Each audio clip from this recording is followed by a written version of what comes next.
Hey y'all, Mr. Tim's here. I am upgrading the thermostat, the digital thermostat in my greenhouse. I've had some problems with the last one. We're getting some really cold nights. It's January in North Carolina here, so I am going to upgrade that to see if I can get my greenhouse safe from kind of really cold temperatures. So check it out.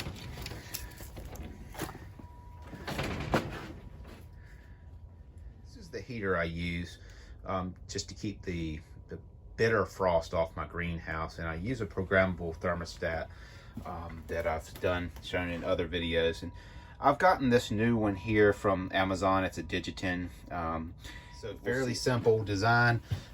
We just power in here, power out, and I've got a thermometer that will, it looks like I got a suction cup there. I like that, so I can get it kind of about midway up, not on the floor, not up at top, kind of midway.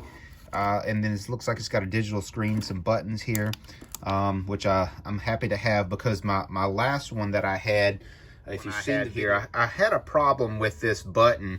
You can see right there, kind of smashing in, and it was hard to change.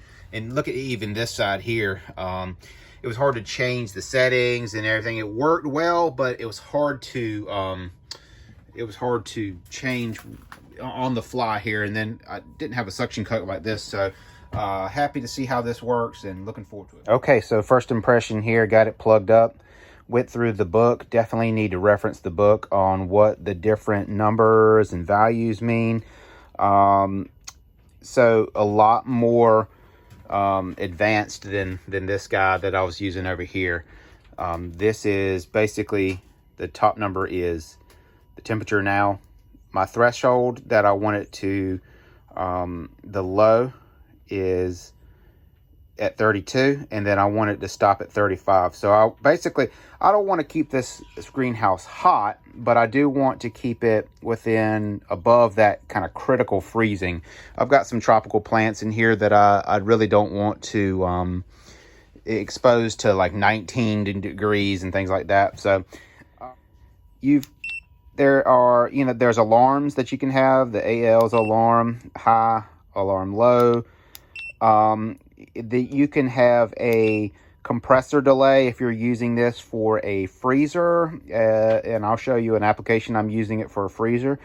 Running at 73 right now, but it's about 30 something outside, but the sun is doing a good job of heating my greenhouse here, which is good. It's got a little place to hang it back there, and then I went ahead and mounted this here. I don't know if I'm going to leave that there. We'll see how it. So the buttons were easy to use. They press. It was a nice improvement over the last one I had, and setup was just plug and play. So I'm going to take my heater now and just plug it right into my cord here, and I'm going to come back tonight when I have this thing working. It's supposed to get really cold tonight. We'll see how it does. Here's another application that you can use, a thermometer like the one that we have out there. This is a freezer that I've turned into just a kegerator. And basically it turns you set the parameters like we did with that one in the greenhouse, and it turns the freezer on and off so it's not freezing your kegs solid. So just another application, something similar there mounted on this guy. I'm probably going to be installing one of these in my shed here, because I keep things like pressure washers and things I don't want to freeze, and my paint and things in there. And so I don't want to run my heater all the time, and I just want to keep it above freezing, and I want to be mindful of my power bill. So this is another project I'm probably going to use it with. All right, so I am out here. You can see how well lit it is here when the sun's not shining right on it.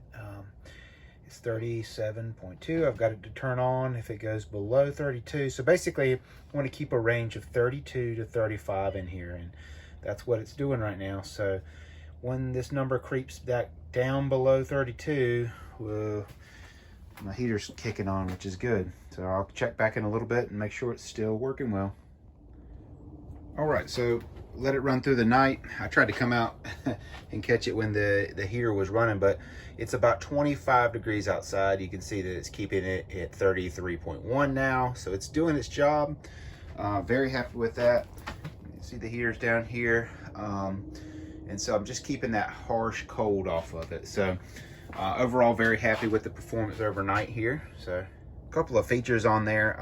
You know, you can change from Celsius to Fahrenheit. Looks like you can do a calibration on the temperature if you're, you know, up or down. You need to change that at all.